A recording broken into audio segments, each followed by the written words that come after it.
So welcome back to the Ayushi Bansal taxation classes students. आज हम start करने वाले हैं चैप्टर नंबर 5 जीएसटी का यूनिट नंबर 2। देखो, यूनिट 1 में मैंने आपको करवाया था टाइम ऑफ सप्लाई, और अब यूनिट 2 में हम बात करेंगे value of supply, page number 5.51 की।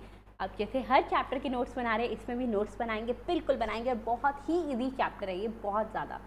इस चैप्टर में हम क्या क्या बात करने वाले हैं, तो ये पूरा चैप्टर ना 3 पार्ट्स में डिवाइड है। एक तो अच्छा, वैल्यू ऑफ सप्लाई मतलब, वैल्यू ऑफ सप्लाई का मतलब होता है कि कौन सी वैल्यू पर टैक्स लगेगा। इट बेसिकली मीन स्टूडेंट्स, देखो for example if I am a supplier और मैं आपको कैलकुलेटर सेल कर रही हूँ, ठीक है। I am selling you a calculator. मैंने बोला देखो इसकी MRP है 1500 रुपये। आई एम कैलकुलेटर इतना महंगा, चलो 150 रुपये, ठीक है, 150। और मैंने बोला okay you are my student ना, so I am giving you an additional discount, आप मुझे 120 देना, यानी 30 रुपीज़ का डिस्काउंट। अब बात आई टैक्स किस पर लगाना है। गवर्नमेंट को टैक्स, मतलब हम अपने कस्टमर से टैक्स किस वैल्यू पर चार्ज करें जो मैं गवर्नमेंट को पे करूं एज अ सप्लायर, 150 या 120 रुपये पर, वो वैल्यू निकालना ज़रूरी है बिकॉज उस पर GST लगेगा। So that's why value of supply chapter is a very significant important role, has a very significant role in our syllabus, ठीक है। Value of supply basically means वो वैल्यू जिस पर टैक्स लगेगा, ठीक है। सो अब स्टूडेंट यहाँ 3 पार्ट्स में डिवाइड है। एक तो अगर हमने किसी अनरिलेटेड पर्सन को सप्लाई करी है, हमारे उसमें क्या क्या इंक्लूजन एक्सक्लूजन होंगी वैल्यू ऑफ सप्लाई में, और डिस्काउंट वगैरह का केस। मैम रिलेटेड पर्सन को करी है तो वो भी बात करेंगे, बिल्कुल करेंगे, ठीक है। बट बेसिकली हमारे सिलेबस में अनरिलेटेड वाला पॉइंट अभी हम बात करते हैं। अच्छा, ये है सब इसकी डेफिनेशन। मैम डेफिनेशन करनी है, हर चैप्टर की डेफिनेशन पहले करिए to make it very monotonous, to make it very boring, नहीं ना। तो जैसे हमने किया है कि चैप्टर के बीच बीच में जब वो टेक्निकल टर्म्स आएंगी, हम उनकी जो डेफिनेशन है उसके बारे में वहीं पर बात करेंगे, ठीक है। Let's start it. अब स्टूडेंट्स पहला आता है, अच्छा मैम इस पूरे में कौन सा सेक्शन करना है। टाइम ऑफ सप्लाई में we have covered basically 2 section, section 12, section 13 goods services, एक सेक्शन 31 टैक्स इनवॉइस वाला। इसमें हम करेंगे सेक्शन नंबर 15। कौन सा करेंगे, सेक्शन नंबर 15। ये स्टैट्यूटरी प्रोविजन है, कुछ ज़रूरत नहीं है करने की, डायरेक्टली एनालिसिस पार्ट पर आ जाओ, ठीक है। ये तो वो है कि भाई एक्ट में कैसे लिखा हुआ है। Okay so let's start it. अब देखो स्टूडेंट, नोट्स बनाने स्टार्ट करो। यहाँ पर सेक्शन, अच्छा ऊपर लिख लेना यूनिट 2 वैल्यू ऑफ सप्लाई, लिख लिया होगा वो आपने, chapter 5 unit 2 value of supply. अब लिखो सेक्शन 15। पूरे सेक्शन 15 ने बताया है कि सप्लाई की वैल्यू कैसे कैसे क्या क्या कब रहेगी। अब स्टूडेंट्स इसके ना बेसिकली 2 सब सेक्शंस हैं। मैम कैसे कैसे, पहले सब सेक्शन ने ये बोला, सेक्शन 15 सब सेक्शन 1 ने बोला स्टूडेंट्स कि अगर हमने कि उसकी ट्रांजेक्शन वैल्यू कैसे निकालते हैं। मैम ट्रांजेक्शन वैल्यू मतलब स्टूडेंट, ट्रांजेक्शन वैल्यू बेसिकली उसने कहा जिस पे हमने पे एक्चुअली में, जिस पर हमने उसको सेल किया। मैंने आपको कहा मैं आपको 120 रुपये में दूंगी, so that is a transaction value, जो अमाउंट पे हो चुका है या जो पेएबल है, जितने पर हमने पे किया एक्चुअल अमाउंट उसका, ठीक है, that is a transaction value. तो ये आती है सबसेक्शन 1 में।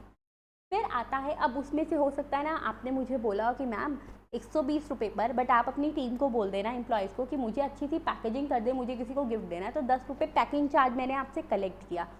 अब ये इंक्लूजन्स कब कब रहेंगी कब कब नहीं रहेंगी वो बात करता है सबसेक्शन नंबर 2, ठीक है। यस, तो स्टूडेंट बेसिकली सबसेक्शन 1 हमारे पास यहाँ पर बात करता है, रुकिए मैं दिखा देती हूँ, ट्रांजेक्शन वैल्यू के बारे में। किसके बारे में, ट्रांजेक्शन वैल्यू के बारे में लिखो। सो ट्रांजेक्शन वैल्यू का मतलब समझ आ गया ना, जो एक्चुअल अमाउंट पेड और पेएबल होता है, ट्रांजेक्शन वैल्यू।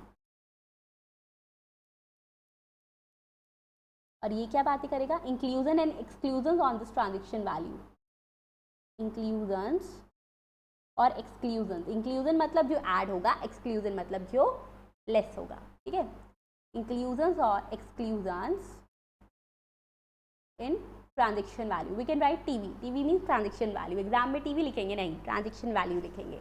अच्छा, सेक्शन 15 का क्या कह रहा है ना, बेसिकली अब ये यहाँ पर हमारे सिलेबस में जो बात कर रहा है कि हमने सप्लाई अगर करी है किसी अनरिलेटेड पर्सन को।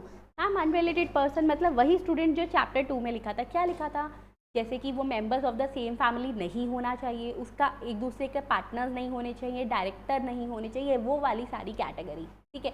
ऑलरेडी चैप्टर 2 में अच्छे से कवर है, ठीक है। यहाँ उसने बोला अब अगर इसके नीचे लिखो क्या दिया है, अगर किसी हमने अनरिलेटेड कस्टमर को सेल करी है, अनरिलेटेड कस्टमर को सेल करी है जो हमारा रिलेटेड पर्सन नहीं है, अनरिलेटेड कस्टमर है, plus price is the sole consideration. हमने उसको ये नहीं कहा कि तुम एक काम करना, तुम मुझे इतना अच्छे से जानते हो तो तुम मुझे एक काम करो, चलो 110 रुपये दे दो, नहीं, price is the sole consideration. Price is the sole consideration मतलब उसने ये नहीं कहा 110 रुपये दे देना, बाकी तुम मेरे लिए ये काम करना या वो काम करना। ओके, तो प्राइस सोल कंसिडरेशन है, unrelated customer plus price is the sole consideration, and that के सेक्शन 15 सबसेक्शन 1 लगेगा। सोल कंसिडरेशन बेसिकली मीन्स कि वो पूरे कंसिडरेशन के लिए सिर्फ प्राइस ले रहा है, इधर उधर का नहीं कि अरे आप एक काम करो 70 रुपये दे देना, 30 रुपये का मेरे लिए ये काम कर देना, नहीं, price is the sole consideration उससे लिया है। तो इन दैट केस क्या लगता है, transaction value, that is section 15 subsection number 1। Okay, अब इसको बुक से देख लें एक बार, बिल्कुल देख लेते हैं। एक बात देखना, यहाँ लिखना ट्रांजेक्शन वैल्यू अमाउंट पेड और पेएबल। कई बार हम कहते हैं कि आप 1500 आज ले लो, 4500 रुपये अगले महीने ले लेना, सो दैट इज ओके, कोई बात नहीं, पेड और पेएबल फॉर सप्लाई, ठीक है, मतलब कस्टमर के पॉइंट ऑफ व्यू से देख रही हूँ, सो अमाउंट पेड और पेएबल उतने पे उसको वहाँ पर टैक्स लगेगा। चलो देखते हैं। तो transaction value when a transaction of supply of goods और services is made between two person जो कि रिलेटेड नहीं है आपस में, और वहाँ प्राइस सोल कंसिडरेशन है कि उसके अलावा कुछ नहीं दिया, तो value of supply is transaction value, ठीक है। अब स्टूडेंट्स यहाँ पर ना कंसिडरेशन की डेफिनेशन के बारे में बोला हुआ है, वो कंसिडरेशन की डेफिनेशन अब एक बार देखते हैं कि क्या है। मैंने बोला था ना डेफिनेशन बीच बीच में कवर करेंगे जिससे वो मोनोटनस ना बन जाए। मैम ऑलरेडी हम कवर कर चुके हैं, बिल्कुल कर चुके हैं, लेकिन यहाँ पर एक बार उसको मैं आपको दोबारा से रिवाइज करवा रही हूँ। मैंने इसके लिए आपको नोट्स बनवाए थे, ध्यान है? Yes ma'am. कंसिडरेशन का मतलब जो भी उसने anything in return of anything कि कुछ भी दिया है, अब चाहे रेसिपिएंट ने दिया, थर्ड पार्टी ने दिया, bill to ship to model वाला था, या किसी ने भी दिया, सो इन दैट केस वो कंसिडरेशन में इंक्लूड होगा। बट हाँ, अगर सेंट्रल गवर्नमेंट, स्टेट गवर्नमेंट ने सब्सिडी दी है तो फिर वो कंसिडरेशन में इंक्लूड नहीं होगा। नेक्स्ट मैंने आपको क्या बताया था, रिविजन है ये वाली, तो मैं थोड़ी स्पीड फास्ट रख रही हूँ। ओके, किसी को भी मॉनेटरी वैल्यू दी गई है कि हाँ आप मेरे लिए काम करना या मत करना, फॉरबियरेंस, तो उसके लिए कुछ दिया, even in that case yes consideration. फिर क्या बोला था, कोई डिपॉजिट है तो जब तक सप्लायर उस डिपॉजिट को एज पेमेंट नहीं अप्लाई कर देता तब तक वो कंसिडरेशन नहीं बनता। दैट्स राइट, ये हो गई। तभी मैंने बोला ये डेफिनेशन ऑलरेडी प्रीवियस चैप्टर्स में भी कवर है, प्लस यहाँ भी साथ साथ कर लेंगे। लिखना है इसमें कुछ नहीं लिखना, because you have already right on it's notes, ठीक है, हम ऑलरेडी इसको लिख चुके हैं हमारे प्रीवियस चैप्टर्स में। तो अगर सप्लाई हो रही है बिटवीन अनरिलेटेड पर्सन और प्राइस सोल कंसिडरेशन, उसके अलावा कुछ नहीं, ये नहीं कि मेरे लिए तुम एक काम करना, इंटीरियर डेकोरेशन कर देना 70,000 का 30,000 दे दो, 1 लाख की वैल्यू थी, नहीं, price is the sole consideration, so value of supply will be transaction value, ठीक है। अच्छा, हम जैसे मैंने बोला कि उसके लिए प्राइस एक्चुअली पेड या पेएबल जो है वो भी ऐड होगा। पेएबल मतलब अभी नहीं दिया बट दे देंगे। एग्जाम्पल देखो, example number 1, wholesale price for 1 MT, MT मतलब होते हैं जैसे केजी किलोग्राम होता है, MT होता है मेट्रिक टन। अब ये जितने सीमेंट वगैरह होते हैं ना, इसको हम MT में मेज़र करते हैं, metric ton of cement sold by X limited in the ordinary course of business. X limited अपने ऑर्डिनरी कोर्स ऑफ बिजनेस में होलसेल प्राइस पर 7,000 का 1 मेट्रिक टन सेल करता है।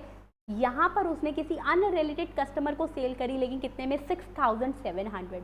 नाउ द थिंग देखो, नॉर्मली वो क्या करता है, 7,000 का सेल करता है, यहाँ पर अनरिलेटेड कस्टमर है, अनरिलेटेड है, का 6,700 का सेल करूँगा, किस पर वैल्यू, किस पर टैक्स लगेगा, वैल्यू ऑफ सप्लाई क्या होगी मैम, 7,000 रुपये नहीं। अब आप एक बिजनेस मैन हो, ठीक है, होता है ना, कस्टमर आया, जी देखो मैं 7,000 नहीं दूंगा, 6,700 लेते हो तो बताओ, और हम हाँ कर देते हैं। So that is normal business practice. In that case section 15 subsection 1 लगेगा। कैसे लगेगा, तो मिशन लक्ष्य बैच में वैल्यू ऑफ सप्लाई का ये इलस्ट्रेशन नंबर 1 आ रही है आपके पास। क्या है, उसने कहा अनरिलेटेड कस्टमर है, यस, रिलेटेड नहीं है उसने लिख दिया था, plus price is the sole consideration, उसने कहा जी 6,700 रुपीज़ दूंगा, ये नहीं कहा इसके बदले ये काम भी कर देना, नहीं। तो इन that case amount actually paid or payable which is 6700, that is the transaction value of supply. Okay, yes. इसी के साथ स्टूडेंट्स यहाँ पर हमारा सेक्शन 15 का सबसेक्शन नंबर 1 कवर होता है. यस मैम, ये नोट्स में क्या लिखा हुआ है, तो इसने लिखा है कि आगे ना कुछ वो बताएगा कि इंक्लूजन एक्सक्लूजन क्या है, डिस्काउंट की ट्रीटमेंट क्या है, बात करेंगे बट अभी आगे वाले टॉपिक्स में. ओके, तो आपको आई होप सेक्शन 15 सबसेक्शन 1 समझ आ गया, अच्छे से समझ आ गया, कोई डाउट है क्या? नहीं, ठीक है. एक काम करो स्टूडेंट्स, चलो एक काम करते हैं, एक बार अब स्टार्ट करते हैं सेक्शन 15 सबसेक्शन 2 भी. But what will be the best for you, इस लेक्चर में सेक्शन 15 सबसेक्शन 1 को रिवाइज कर लो, नेक्स्ट वाले सेशन में पूरा सेक्शन 15 सबसेक्शन 2 कवर कर लेंगे. ठीक है. अच्छा, एक बात और देखना स्टूडेंट्स, यहाँ पर नेक्स्ट सेक्शन में करेंगे क्या और थोड़ा सा आपको पता चल जाए. मैंने बोला सेक्शन 15 ही है इस वैल्यू ऑफ सप्लाई में. सब सेक्शन 2 कवर करेंगे, सब सेक्शन 3 है एक्सक्लूजन और discount from value which will be cover in the next to next session. यानी ये फर्स्ट सेक्शन है वैल्यू ऑफ सप्लाई का, सेक्शन 15 सब सेक्शन 1 हो गया. क्या था रिवाइज करना मैम, उसमें बोला unrelated customer plus price is the sole consideration, so in that case transaction value shall be the value of supply. Transaction value means amount actually paid और payable for the goods और services और both. ठीक है. Subsection 2 में बात करेंगे जिस transaction value में भी क्या इंक्लूड एक्सक्लूड करें. सबसेक्शन 3 में normal sale sale sale, discount discount discount, तो डिस्काउंट की ट्रीटमेंट कैसे रहेगी. Okay, and with the students ये सब आपका डिस्काउंट्स का ही पार्ट है. सो इसके 3 सेशन आपके यहाँ पर हो जाएंगे. एंड आफ्टर डैट अब उसने बात करी है कि ऐसी सप्लाईज जहाँ पर हम सबसेक्शन 1 नहीं लगा पा रहे, मतलब हो सकता है रिलेटेड पार्टी हो. मैम वो भी करनी है क्या? वो CA फाइनल लेवल में है, यहाँ नहीं है. ठीक है, so don't worry about that, उसका सिर्फ ओवरव्यू आएगा. तो आई होप स्टूडेंट्स ये पूरा चैप्टर जो है हमारा ये 4 सेशन में कवर हो जाएगा. येस, 4 सेशंस लगेंगे वैल्यू ऑफ सप्लाई के लिए, इस यूनिट के लिए, and this unit will be over. बहुत important and one of the easiest topic. Yes, आपने देखा सिर्फ सबसेक्शंस बनाई हैं और बहुत बहुत बहुत ईजी रहता है ये. ओके, चलो फिर मिलते हैं हम हमारे नेक्स्ट सेशन में. जल्दी से इसको रिवाइज करके नेक्स्ट सेशन पर आ जाओ. Thank you, have a nice day.